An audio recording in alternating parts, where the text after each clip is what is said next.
Have you ever walked in a restaurant and saw something like this? If you order off of DoorDash or Uber Eats or Grubhub or any of the apps, these could be your orders. But change is coming.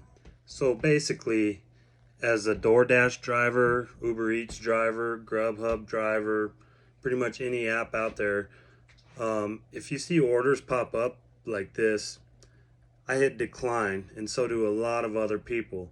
So with no tip, it's just not worth it for our time to pick up this order and take it to you. And it's nothing personal. Maybe you're going to tip when we got there, but that's not, it never happens like that. As a 1099 employee, we pay for our own taxes. They do not take taxes out of our checks. Are contractors for these apps. That means we have the right to refuse anything we want. And if it doesn't make sense, most of us will refuse them. There are a few new things coming up, such as earn by time, which means you get an hourly minimum plus all the tips that you get. And this is going to help the lower offer orders, such as this one. But we're allowed one decline an hour. Or you can opt in to do something like this, which is the Diamond Club, which means you have to have a 50% acceptance rate minimum to be part of the Diamond Club. And what this does is give you higher priority orders. It's $1.50 per mile minimum, I believe, in my market. And so basically, if you get something for 2 miles, it's still going to be $3 or so. That's at the 50% mark. If you're 70% or higher, you get the higher quality orders first, and then if you decline those, they go down to the next level of Diamond Club, and then if you decline that, it goes down to under the Diamond Club, which you can refuse as many orders as you want. You can still refuse orders being part of this, but if you get below that threshold, you will bump down to the next tier. 70% or above puts you to be eligible in the large order program, which means you can get larger orders and catering orders. You have to have a catering bag. Most of us spend our own money on catering bags. I have one, never used it for a catering order, but I do keep it in my back seat and put my hot bags in there and stuff. If you got multiple orders, it works out. So there's multiple ways that DoorDash is helping the customers have to tip less, but they're also helping the drivers by coming up with some new things to help us maybe get extra tips on top of the pre-order tip. Specifically, DoorDash has came out with this just this week in my area, where you can now tip during the delivery and after delivery. They did not have this before. So basically what you saw for your tip up front is what you were going to get. And they did hide tips as well. So they would, if it was like $6.75 total, that's the $2.25, and you tip more than whatever it is to make up to $6.75, they can hide it. And when we drop the order off, it will then come up, and when we hit complete, it will say you earned more than what you accepted on this delivery. Sometimes it's like 20 cents, like why even hide it? But other times it's a lot of money, depending on how big the tip is. Sometimes I've seen people get $40 or $50 tips, and they accept the $6 order. So that is a nice surprise. They also have Top Dasher, which means if you take more than 100 orders a month and you keep your acceptance rate above a certain point, you can dash now whenever you want.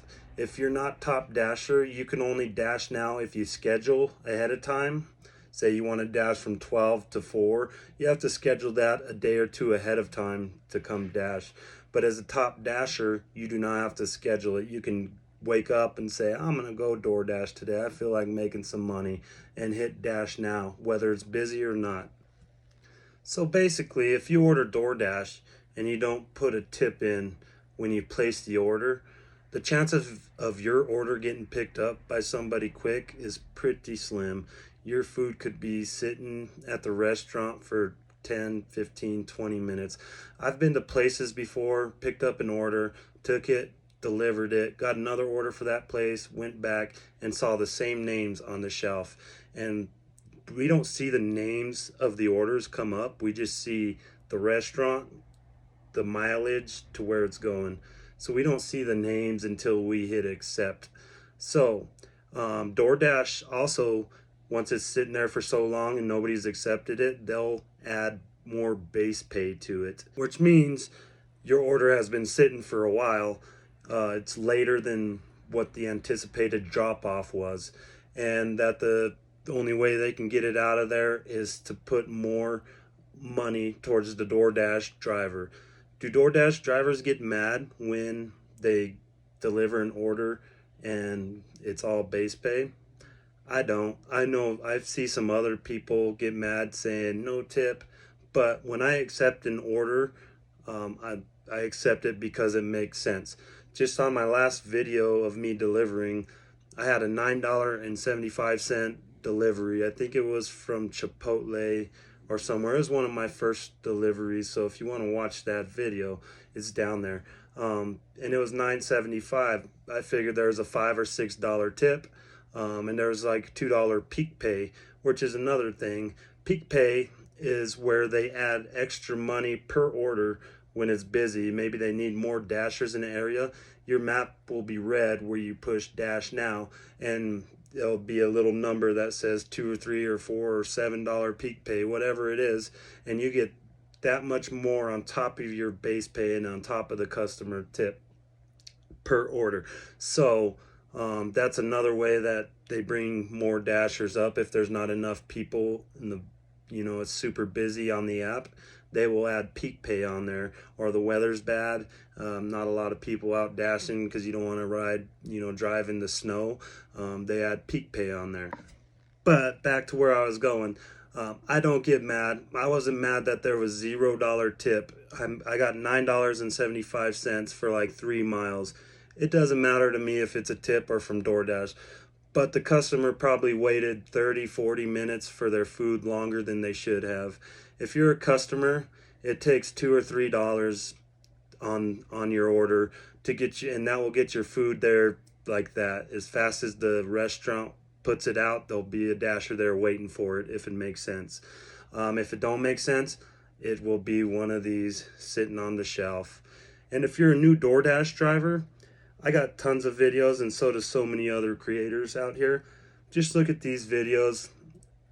You have to choose what works for you in your area. You're gonna have to go out there and learn your area. Somebody could tell you accept every order, because that's what we sign up to do. We don't sign up to lose money. We sign up to make money. So for somebody to say that, you're negative because you're declining orders, don't even listen to it. We decline what makes sense. We accept what makes sense.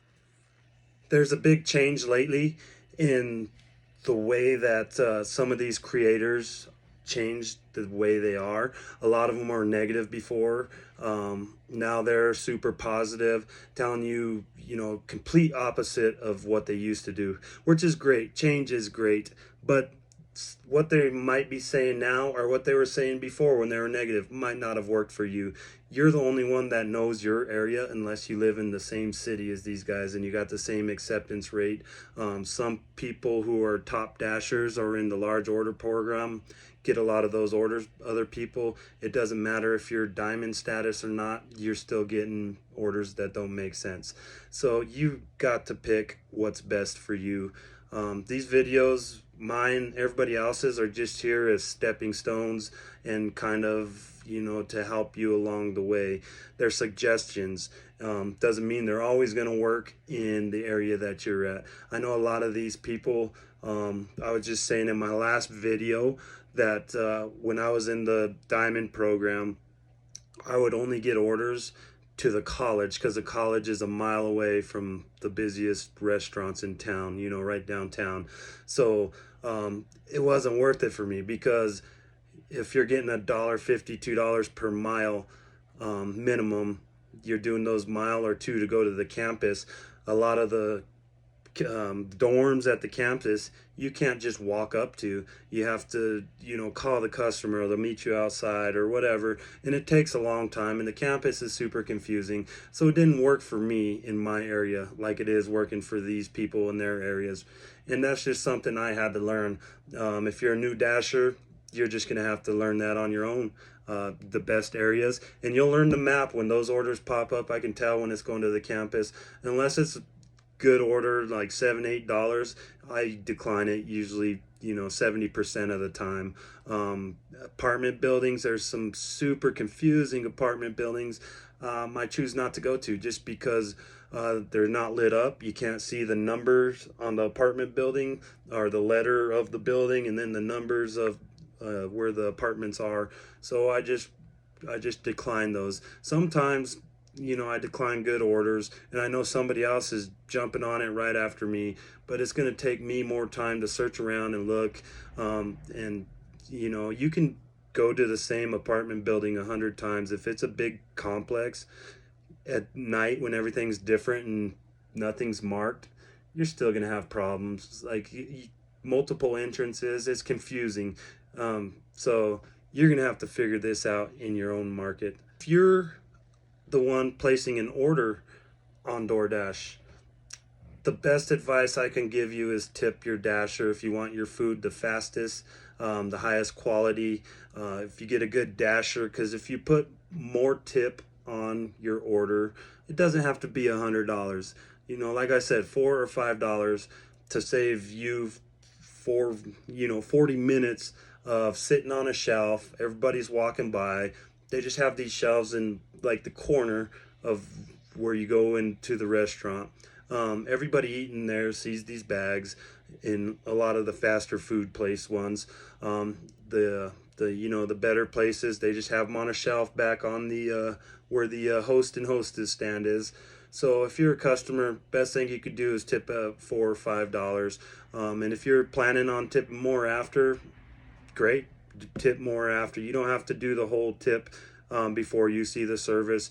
But if you don't tip, chances of your food sitting on a shelf somewhere waiting for a top dasher to come grab them is going to be a lot. And they'll match your order with somebody else's order usually, which means you didn't tip to start it with. Even if you had every intention once it was delivered, they're going to put you with somebody else that tipped.